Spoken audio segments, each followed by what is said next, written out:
और बड़ा सपना देख लिया है ना तो अपने आप को उसमें पूरा झोंक दो। सोचो कि अब लाइफ में और कुछ नहीं है, जब तक ये नहीं करूंगी ना, ये करूंगा नहीं ना, तब तक कुछ नहीं होने वाला मेरा, ना मेरा ना किसी और। तो उस तरीके का एटीट्यूड, एक फायर, एक वो पैशन अपने आप में आपको जगाना पड़ेगा।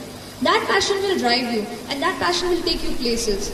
2-4 लाइन ही है कि डर मुझे भी लगता था फासला देखकर, डर मुझे भी लगता था फासला देखकर, पर मैं बढ़ता गया रास्ता देखकर।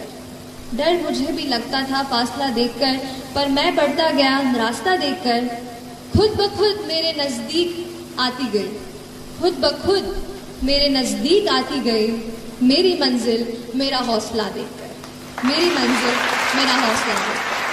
तो आप अपना हौसला बुलंद कीजिए, बड़ा सपना देखिए, बड़ा सपना देखने से डरिए मत, लेकिन जितना बड़ा आपने सपना देखा है उतनी ही बड़ी मेहनत करेंगे तो आप यहाँ आएंगे और फिर मुझे जरूर बुलाएंगे, है ना। चलिए, थैंक यू सो मच। हम आप सब लड़का लड़की से कहना चाहेंगे कि अभी वक्त है, अभी सर झुका के पढ़ लीजिए। वादा है आपसे कि जिला में सबसे ऊंचा सर आपका होगा, लेकिन अगर अभी आप सोचिएगा आराम करने के लिए, पूरी जिंदगी आपको तकलीफ उठानी पड़ेगी। अगर आज आप किताबों के दीवाने हो गए ना, तो कल दुनिया आपकी दीवानी हो जाएगी।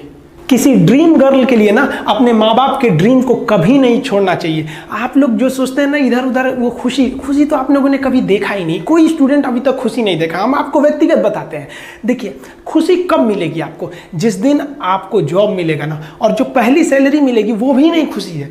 जब आप अपनी पहली सैलरी ले जाके अपनी माँ के हाथों में देंगे ना, तो आपकी आंखों में आंसू होगा। आप याद करेंगे कि जिस माँ की उंगलियों को पकड़कर हमने चलना सीखा, आज उसको हमने अपनी पहली कमाई दिया है। और जब कमाने लगेंगे ना, तब समझ में आएगा कि लाखों रुपए की अहमियत कुछ नहीं है, वो 1 रुपए के आगे जब माँ स्कूल जाते वक्त दिया करती थी। और गौर से देखा करो अपने माँ बाप के आंखों में, ये वो आईने होते हैं जिसमें बच्चे कभी बूढ़े नहीं होते।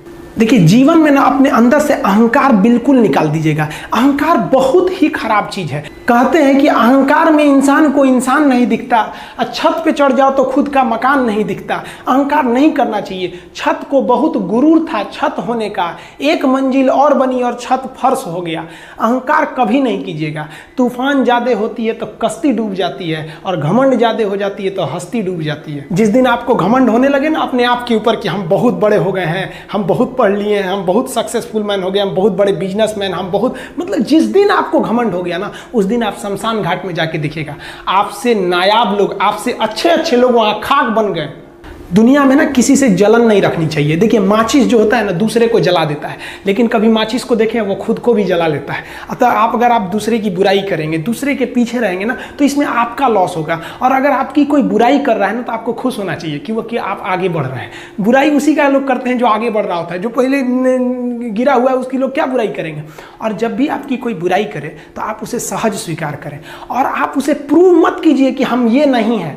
हम लोग गलती क्या करते हैं स्टूडेंट लोग, कि प्रूव करने लगते हैं। नहीं, आपको अपने आप को इंप्रूव करना है। अगर कोई गलती हो गई है, आपको कोई बुराई कर रहा है, तो आप उसको सहज स्वीकार कीजिए। जिस दिन आपके अंदर अपनी बुराई सुनने की क्षमता आ गई, यकीन मानिए आप सफलता के दहलीज पे अपनी पहली कदम रख दिए उसी दिन। लोहा जो होता है ना, उसे कोई नहीं तोड़ सकता है, लेकिन उसी लोहे के अंदर का जो जंग लग जाता है ना, धीरे धीरे दीमक की तरह उस लोहे को खदड़ते जाता है। इसलिए अपने अंदर अहंकार को मत लाने दीजिएगा। लोग कहते हैं ना कि अहंकार बुरा है। जीवन में हम जो अनुभव किए हैं, अहंकार से भी खराब चीज होता है गुस्सा। देखिए, अहंकार उत्पन्न ही नहीं होगा जब तक आपको गुस्सा नहीं आए। आप ऐसे नॉर्मल बैठे हैं और आप किसी से कहिएगा कि तुम्हारी क्या औकात है, जब तक आपको गुस्सा ना आए। तो अहंकार एक पेड़ है और गुस्सा उस पेड़ का जड़ है। इसलिए गुस्सा जिस दिन आया उस दिन आप बर्बाद हो जाएंगे। किसी भी व्यक्ति को बर्बाद कराने के लिए सबसे जरूरी है गुस्सा दिलाना। आपको पता है, लोहार जो होता है, लोहार वो जानता है कि लोहे को हम ऐसे नहीं मोड़ सकते हैं, बहुत ही शक्तिशाली है। इसलिए लोहार ना इस लोहे को ना आग में डाल के इसे गुस्सा दिलाता है। जब ये गुस्से से लाल हो जाता है ना, तो जहां गुस्सा आया आप अपनी ताकत खो देते हैं, और ये लोहा अपनी ताकत खो देता है, और एक मामूली हथौड़े के चोट से लोहा मुड़ जाता है। तो जिस दिन आपको गुस्सा आ गया, समझ जाइए कि आप अपनी ताकत खो रहे हैं। जब हम जन्म लेते हैं तो जन्म से ही हमारी जीभ रहती है, और मरने तक हमारे साथ जीभ रहती है, क्योंकि वो बहुत ही नरम रहती है। उसे गुस्सा वो बहुत हार्ड नहीं होती है। लेकिन जन्म लेने के बाद दांत आता है, और दांत काफी कड़ा होता है, और मरने से पहले ही दांत चला जाता है। यानी अगर आप नरम रहेंगे तो काफी लंबे समय तक रहेंगे, और जहां हार्ड होंगे आप वहीं आपका पतन चालू हो जाएगा।